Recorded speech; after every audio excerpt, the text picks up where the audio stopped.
kita harus berproduksi berbasis pada bahan baku lokal.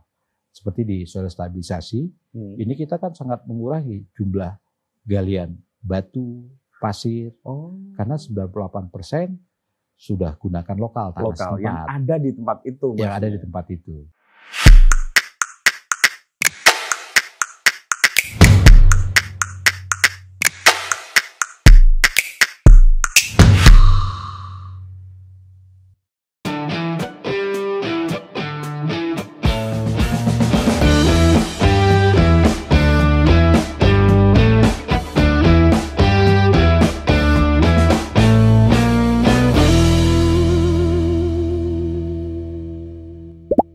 Halo teman-teman, ketemu lagi dengan saya Purut EA, Kepala Suku Mojo.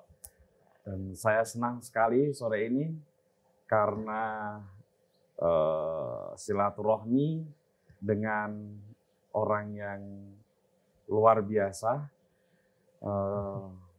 alumnus UGM Teknik Sipil. Iya, betul Mas Putut. Dr. Heri Budianto. Iya. Halo Mas. Masih ngajar Mas? Enggak, 2011 saya itu mulai berhenti ngajar. Berhenti ngajar. Tapi masih ingin ya. Ngajar. Tapi masih pegawai negeri ya? Ya, masih pegawai negeri. Beliau ini dosen mengajar di Teknik Sipil UGM. Ya, di D3-nya. Di D3-nya. Di sekolah vokasi. Ya, sekolah vokasinya. Ya. Tapi kuliahnya di S1 Teknik Sipil kan? Iya, S1 Teknik Sipil. Bisa ceritakan kenapa dulu memilih kuliah di UGM? Jadi pertimbangannya biaya yang murah ya, terutama di Jogja itu. Kemudian kalau mau di UGM teknik ya sipil. Apalagi kemudian saya teknik sipil hidro ya Mas ya. Itu nomor 1. Oh, teknik sipil itu dibagi-bagi lagi? Bagi-lagi. Kalau boleh tahu? Ada, kalau dulu secara garis besar konstruksi, transportasi, dan teknik sipil hidro. Teknik sipil hidro UGM itu ya nomor 1 lah di Indonesia. Teknik sipil hidro itu kira-kira apa ya? Kalau diaplikasikan begitu? Ya, itu kan nggak mungkin bikin sumur resapan gitu. Itu salah satunya. Salah satunya sumur resapan. Tapi memang tidak sederhana ya konsep di air itu. Jadi satu angkatan itu pun paling 10 orang. Nah di hidro itu kita belajar air. Termasuk dam. Ya, dam, bendungan gitu ya? Ya itu termasuk. Jadi pertama tentang jumlah hujannya dulu, itu kita di hidrologi. Itu hidrologi 1, hidrologi 2. Dan UGM mimpin di situ dengan hidrograf satuan gamma oleh Profesor Sriharto. Jadi nggak mudah kan. Mau ngitung jumlah air hujan yang turun kemudian jadi debit di sungai. Nah, ketika sampai sungai itu nanti di hidrolika. Nah, itu masih steady. Gitu ketemu muara ada pengaruh pasang surut unsteady. Belum lagi nanti sedimentasi yang kita hitung. Nah, usaha-usaha yang berbau lingkungan seperti menambahkan imbuhan air tanah itu memang penting juga. Tetapi dalam pengendalian banjir ada konsep yang lebih besar karena biasanya banjir ini disebabkan oleh kerusakan das di mana puncak banjirnya tinggi dan waktu sangat pendek. Usaha-usaha untuk imbuhan seperti tadi buat sumur resapan itu paling maksimal di 7-10% aja mengurangi puncak banjir. Jadi harus ada effort lain yang lebih besar. Misalnya membangun waduk di atasnya untuk menahan mengurangi jumlah laju air gitu ya. Nah itu saya memang intens di S1 waktu itu ya. Mas Heri ini kan kemudian S2-nya kalau nggak salah yang di ITB Teknik Lingkungan ya? Ya. S3-nya juga? Iya S3-nya Nah juga. Itu bisa cerita soal S2 dan S3-nya. Jadi setelah saya mengasumsikan ya, selesailah di kuantitas ya, saya ingin belajar kualitas air gitu kan. Ya bagaimana penanganan kualitas air kan gitu. Kemudian masuklah saya di S2 Teknik Lingkungan ITB. Waktu itu sudah mengajar sebagai dosen UGM ya? Iya di D3 dulu ya. Kalau kayak gitu dibiayai? Oh iya, biaya dari pemerintah. Pemerintah ya? Dari Depdikbud ya waktu itu ya. Saya pakai beasiswa untuk dosen itu. Nah itu saya pegawai negeri CPNS itu 97, kemudian 2 tahun ngajar gitu kan. Loh saya ini ngajar apa ya gitu. Dengan ilmu S1 tadi kan. Sementara guru-guru saya masih ada. Saya mengasumsikan saya hanya menerima 50% ya dari guru saya. Kemudian saya ajarkan lagi ke mahasiswa saya terima 50%. Ini kan tinggal 25 ya Mas. Iya, tinggal. Sementara guru saya masih ada. Loh ini bahaya ini kata saya, penurunan kualitas. Itulah yang mendorong saya terus untuk sekolah di teknik lingkungan. Nah menariknya di teknik lingkungan ITB saya lebih ke proses ya. Karena latar belakang saya yang hidro tadi, saya mendalami di hidrodinamika reaktor. Jadi di hidrodinamika reaktor ini proses fisik. Di situ dari S2 tema saya sama tentang dissolved air flotation. Flotasi udara terlarut. Jadi di situ kita ada 3 fasa yang harus kita perhatikan. Fasa gas sebagai gelembung udara tadi, kemudian fasa padat yang ingin disisihkan, dan fasa cair, fluidanya kan. Nah ini penuh hidrodinamika karena ada 3 fasa yang berinteraksi. Nah sementara di teknik lingkungan sendiri itu black box biasanya. Jadi proses detail pertemuan antara partikel, gelembung udara, bagaimana mereka mengattach partikel, kemudian bagaimana jumlah gelembung udara berpengaruh terhadap aliran fluidanya, itu tidak dibahas detail. Nah saya dengan ilmu hidro tadi, itu saya bawa ke reaktor. Sehingga waktu saya sekolah di S3 itu ada mata kuliah pilihan, hidrodinamika reaktor. Ya saya sempat mengisi di situ.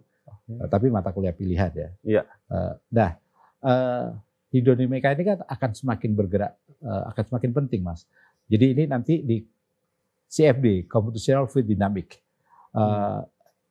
perhitungan komputasi tentang dinamika fluida. Sebentar Mas. Tadi kan kuliah di S3. Iya. Lulus. Pulang ke UGM. UGM 2008 ya. 2008. Maret itu saya. Nah, bukan tiba-tiba ya ini teman-teman. Salah satu yang kenapa beliau kami wawancarai Mas Heri Budianto ini karena menemukan satu komposisi ya. Satu komposisi yang disebut sebagai soil stabilizer atau SS lah gampangnya gitu ya. SS. Nanti kita akan tanya lebih lanjut, karena beliau ini itu bukan hal yang baru di luar negeri ya, Pak ya. Benar-benar. Tetapi di Indonesia Anda yang termasuk orang pertama yang membikin itu. Iya, benar. Nah itu ceritanya gimana? Dimulai dari pulang dulu nih ke UGM. Oh enggak, jadi di tahun saya mulai S3 itu 2002 ya, saya mulai S3 itu, saya lihat ada 60 merek. Soil stabilizer yang beredar di Indonesia dan harganya sangat mahal. Supaya lebih jelas dulu, apa sih soil stabilizer? Jadi soil stabilizer ini bahan yang menstabilkan tanah secara kimiawi. Secara kimiawi. Jadi kalau selama ini kan teman-teman di geoteknik itu menganggap tanah ini given. Tanah itu given, apa adanya. Begitu gitu adanya. Sehingga teknologi yang lahir adalah teknologi geotekstil, geomembran, cakar ayam, sarang laba-laba. Tanahnya nggak diapa-apakan. Nah kemudian kalau bagi kita yang di soil stabilizer, tanah itu tidak given, bisa kita rekayasa. Jadi berapa kebutuhannya? Jadi misalnya begini, kita buat pondasi kan ada tiang pancang tuh Mas, sampai ketemu tanah keras. Tanah keras yang ketemu itu kuat tekan berapa sih? Hanya 2 kg per cm persegi. Itu posisi alaminya. Posisi alaminya begitu. Nah, dengan merekayasa tadi, dengan menggunakan soil stabilizer, kita bisa dapatkan itu di atas. Jadi nggak usah jauh-jauh kita kejar di bawah, kita sediakan di atas. Dan hampir semua jenis tanah itu bisa kita stabilisasi. Nanti tinggal beda komposisi soil stabilizernya, beda jumlah soil stabilizernya, beda bindernya, semen, bisa kapur kan bindernya. Iya. Jadi itu soil stabilizer itu. Dan ini udah berlangsung lama ya. Di Finlandia, Jepang itu mulai udah tahun 74 ya. Kalau di Belanda itu malah tahun 60-an. Ini berkembang sehingga mereka melihat Indonesia yang punya 30% tanah lunak ini pasar yang besar. Nah, kemudian saya orang sipil masuk lingkungan. Kaget tuh Mas dapat kimia tuh. Saya pelajari, hanya ion exchange ternyata kan itu. Nah, udahlah saya mulai kan pelajari itu di antara sela-sela saya riset di soft air flotation tadi. Iya. Gelembung udara lah. Blue kutuk lah kan. Blue kutuk gitu. Ternyata blue kutuk bisa jadi master dan dokter. Dokter. Nah, kita cerita SS dulu. Iya, dari situ kemudian karena saya tahu ion exchange gitu ya, saya pelajari. Di sipil kan nggak dapat kimia. Di S2 teknik lingkungan dapat kan gitu. Di antara riset DAF tadi, saya cobalah bangun komposisi sehingga lama. 2008 baru ketemu komposisi dari soil stabilizer ini. Dan itu kondisinya sudah lulus doktoral? Ya sudah belum nyambi. Anda lulus doktoral 2008. Oh ya. Lulus doktoral baru produksi. Oh. Jadi saya pindah ke Jogja, saya produksi soil stabilizer ini. Oke. Gitu. Jadi ada yang menarik yang membedakan soil stabilizer kita dengan luar yang di daerah subtropis. Itu karena pertama kerja soil stabilizer ini kan didasarkan pada kadar air yang ada di udara. Jadi ketika mereka bangun komposisi di daerah subtropis, kadar air maksimum mereka kan 70%, Mas. Kadar air yang ada di udara. Kalau di Indonesia bisa 98%. Oleh sebab itu penyakit kita tuh paru-paru basah gitu. Kebanyakan air yang kita hisap.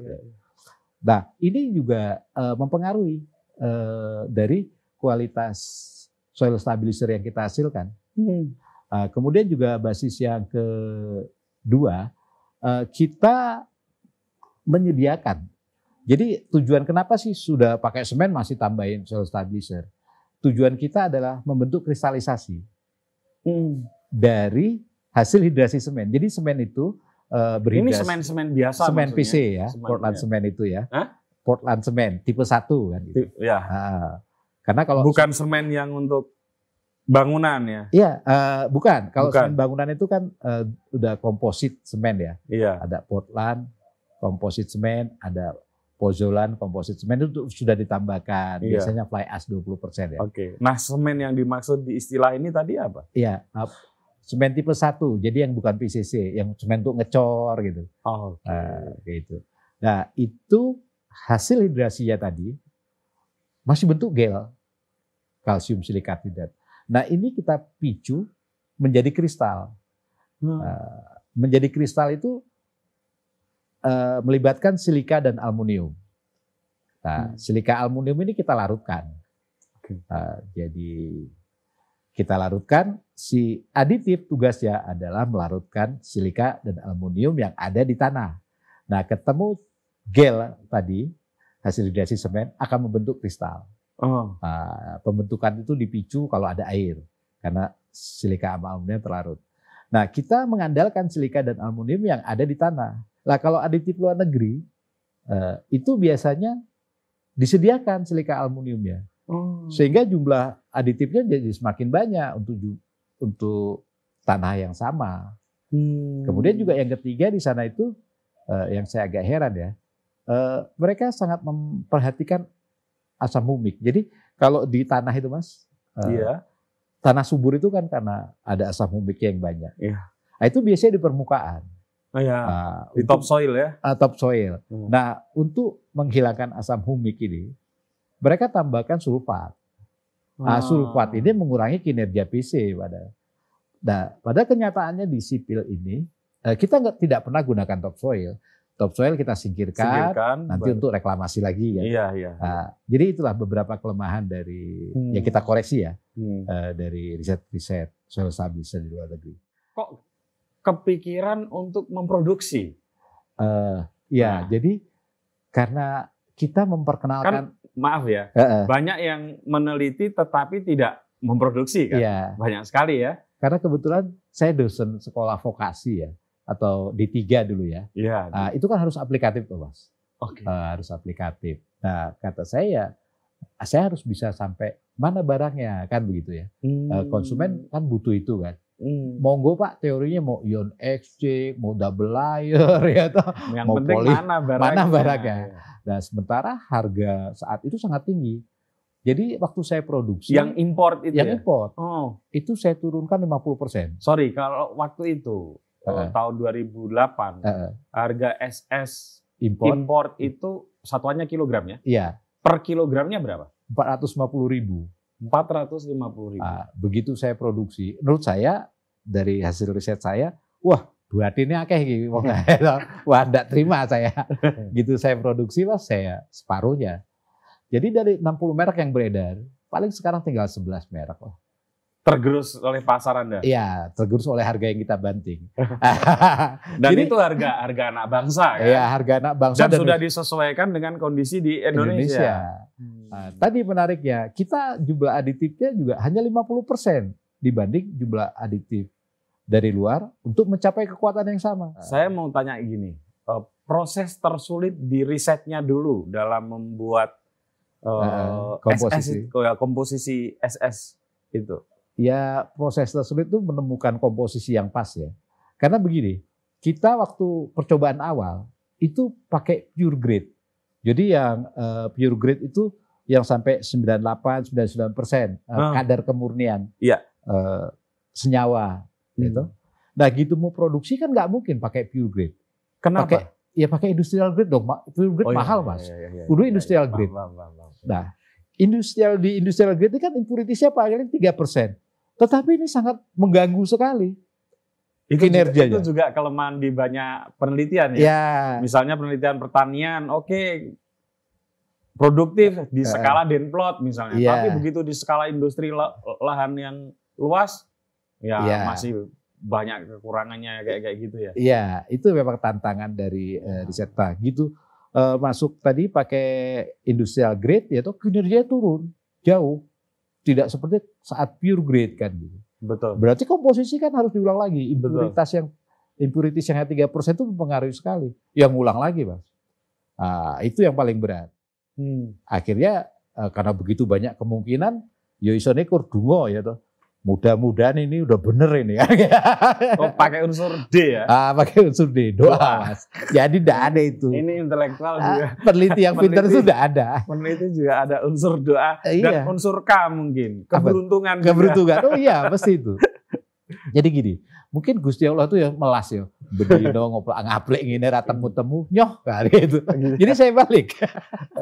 Nah nyohnya itu gimana? Nyohnya itu apa biasanya saat nyoh? Kan sudah kita hitung tadi dengan pure grade Mas, harusnya segini nggak dapet toh, kesel toh Mas. Itu nggak frustasi, campur wae sae ya toh. Gitu. Bos, hasilnya api, hitung mundur Mas. Tadi dicampur berapa ya? Ketemulah itu besaran komposisi 8 senyawa itu. Saya hitung mundur. Nah yang menarik, saya pernah dapat lebih kuat, tapi belum saya ukur ya, belum saya hitung mundur, saya timbang. Wah anak saya yang laki ini kan akalnya berapa? Dia acak sama dia Mas. Nah itu saya kembalikan lagi, saya itu lagi hingga sekarang belum dapat. Itu yang untuk apa ini? Sama untuk cell stabilizer. SS ya. Tapi dengan kinerja yang lebih tinggi. Lebih tinggi. Ya. Setelah berhasil memproduksi dalam skala untuk aplikasi apa yang dikerjakan selanjutnya? Kemudian memproduksi lebih kapasitas yang lebih besar ya. Nah, hanya kan permasalahannya kita ini barang baru di Indonesia. Jadi memperkenalkan apa sih SS, kemudian ngurus peraturannya, kan nggak bisa langsung digunakan Mas.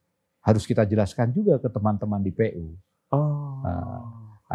Itu seperti apa speknya, spesifikasinya, berapa kuat tekannya. Nah itu kita kerjasama dengan Litbang PU. Waktu itu Pusjatan ya di Bandung. Masih zamannya Bu Maulidia ya. Nah itu kita bangun hingga tahun 2010, 2 tahun ya setelah produksi, keluar surat edaran Menteri PU Pak Joko Kirmanto waktu itu tentang penggunaan aditif kimia untuk bahan jalan. Untuk bahan jalan. Bahan jalan. Ya. Setelah itu kita evaluasi 3 tahun dari surat edaran Menteri PU, akhirnya kita tetapkan berapa sih kuat tekan minimal yang setara dengan batu dan beton kan gitu. Sorry, ketika itu sudah diputuskan berarti kita mengimpor SS semakin banyak ya? Ya. Iya kan? Iya, iya. Karena belum keluar nih produknya. 2008 sudah. Jadi 2008 saya produksi, saya udah produksi kan 2008, 2010 itu keluar surat edaran Menteri PU. Tadi yang sisa 11 merek itu masih ada. Ya, berarti sebelumnya nggak dipakai untuk jalan ya? Tidak dipakai jalan. Di lingkungan PU. Dipakainya untuk di apa? Swasta. Biasanya di perkebunan, di jalan perkebunan, jalan tambang. Tapi gitu. Sudah jalan. Sudah jalan. Oh, ini kayak misalnya nanas, ini perkebunan nanas. Iya. Yang non APBN lah, yang non APBN. Iya. Yang swasta. Non APBN. Nah, gitu ingin dipakai di APBN kan harus ada mata anggarannya. Oke. Sebelum ada mata anggaran itu harus diuji dulu secara teknis. Nah, langkah pertama surat edaran Menteri PU dulu bahwa barang ini bisa digunakan untuk pembuatan jalan. Nah, itu sudah masuk ke nomor mata anggaran APBN. Oke. Jadi kalau kita beli itu di DepQ sudah ada nomor mata anggarannya. Nah, setelah itu harus ditetapkan teknisnya. Itulah yang kemudian masuk ke dalam lampiran khusus interim dulu 2013. Di situ ditetapkan kuat tekan minimal 20 kg. Dievaluasi lagi. Ternyata pencapaian 20 kg itu di lapangan banyak kontraktor menambahkan semen sebanyak-banyaknya. Nah, tanah enggak bisa begitu. Pada tanah clay, tanah lempung itu Mas. Iya. Semen lebih dari 3% dari berat kering tanah. Iya. Itu sebabkan shrinkage, retak, malah nggak baik. Kemudian kalau pada tanah pasiran dibanyak-banyakin, itu brittle. Sehingga kita evaluasi lagi. Oke, kalau sudah 8% berat semen, belum tercapai kuat tekan 20 kg, wajib tambahkan aditif. Nah, itu ada di lampiran khusus interim 254 tahun 2017.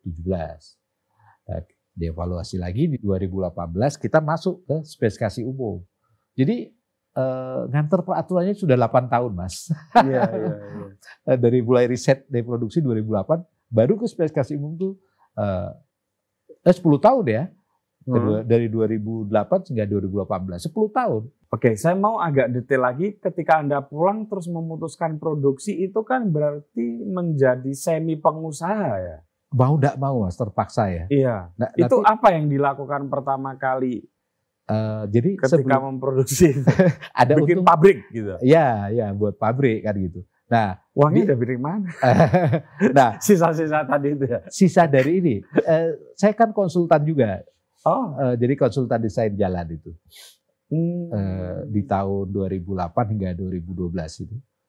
Saya desain jalan. Jadi NTB, Bali, NTT. Jadi saya sampai Adonara itu ya. Oh ya? Atambua. Udah keliling Mas saya kalau NTT itu udah habis itu. Udah kayak rumah sendiri itu. Nah, terus yang kedua, pemilihan metode produksi. Nggak mungkin dosen mau punya pabrik ya tuh. Iya. Saya pilih metode produksi yang paling hemat biaya. Gimana? Ya ada kan.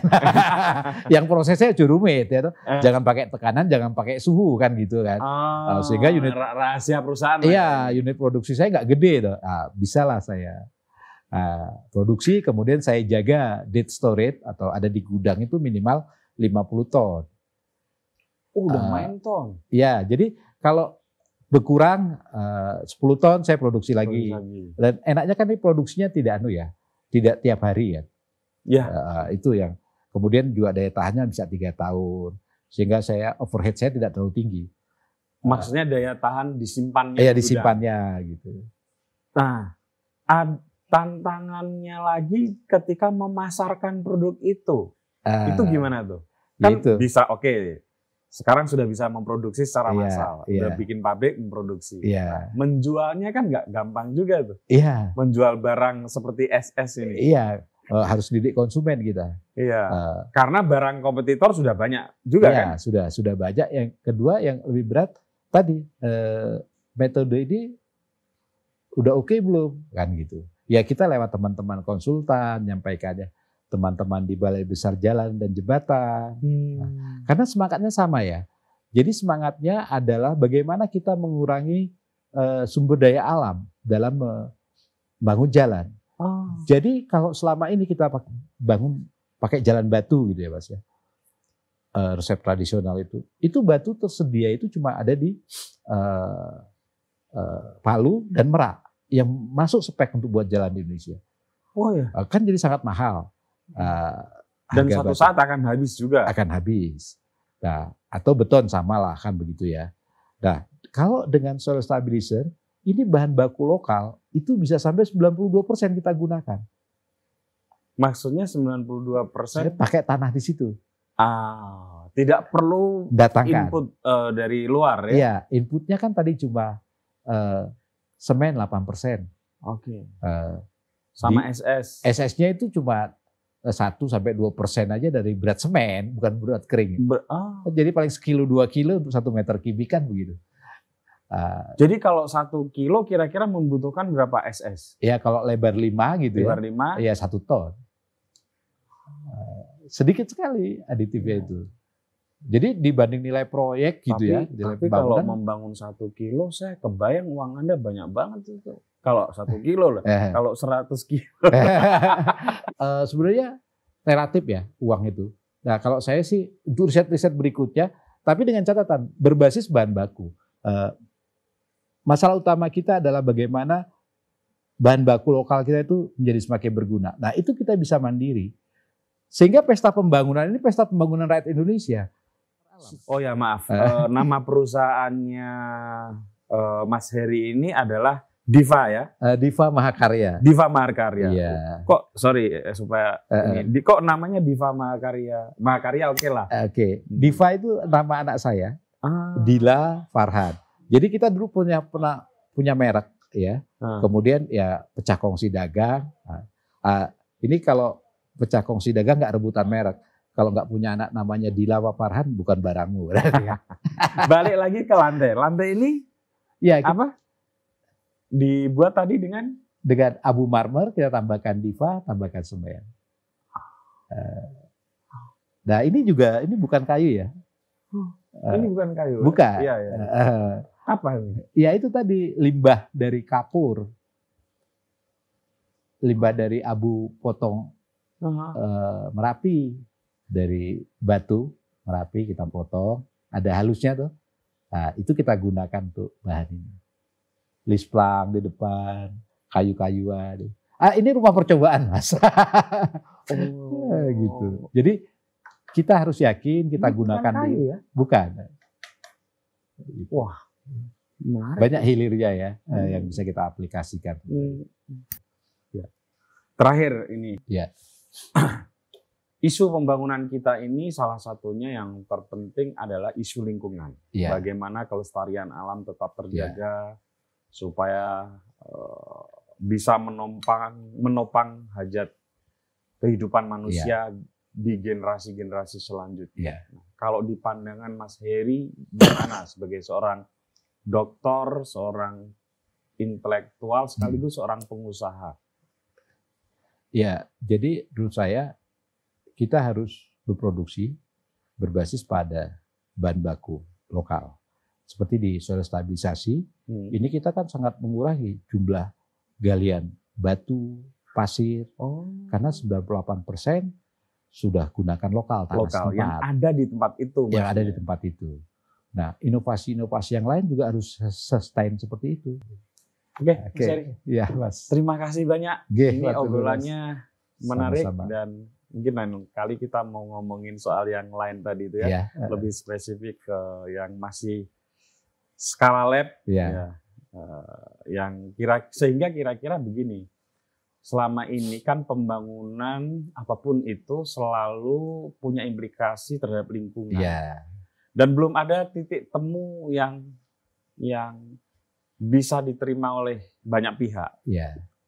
Nah, saya kira perlu orang-orang yang bukan hanya secara teoritis, gitu, tapi ada jawabannya secara aplikatif. Ya, nah, itu yang kita butuhkan. Ya, benar sekali. Ya.